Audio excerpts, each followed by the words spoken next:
Virginia Tech now joining the wave of college campuses across the country setting up encampments to protest Israel's military action in Gaza. It is the first major university in the Commonwealth to do so, and you can see what the results are of that. You're watching 8 News at 11. I'm Deanna Albritton. At last check, Virginia Tech deciding not to force the students to move, avoiding flaming tensions as we've seen across the country.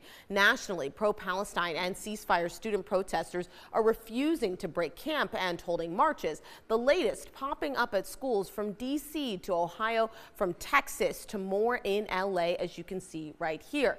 In some cases, police have arrested students and faculty. 8 News reporter Roland Wilson joins us live in the Digital Center now as Virginia leaders start to weigh in. So, Roland, what are they saying? Well, Deanna, the message is plain. Virginia Senator Mark Warner says university protesters have the right to share their views, but with hundreds now arrested across the country, he's warning Virginia protesters that consequences can come to those who choose to break the law. I think if you break the law, you need to pay the penalty. This is the message from Virginia Senator Mark Warner for protesters making their voices known about Israel's war in Gaza. Arrests of students and staff at universities have been ticking up across the country. They've been camping out and calling out their school administrations for investing in companies advancing Israel's military effort. Today, Virginia Tech joined the list of student encampments. You have a right to protest, but that right to protest doesn't mean you can shut down a university or shut down classes or interfere in other ability to get an education. The camps are the latest development in the months of citizen protests over the war, including right here in the Richmond area.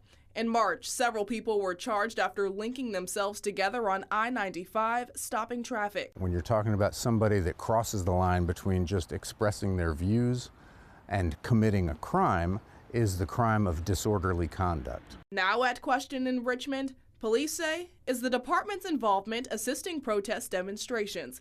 With 150 vacancies and a recent string of violence, Richmond police says resources are spread thin. We've learned that 2 weeks ago, Chief Rick Edwards advised another officer to tell a protest organizer to decrease the frequency of their events. That was the day of a quadruple shooting on Jenny Shear Road. The goal, the department says, is to maintain their, quote, long history of balancing the rights of free expression with the needs of public safety.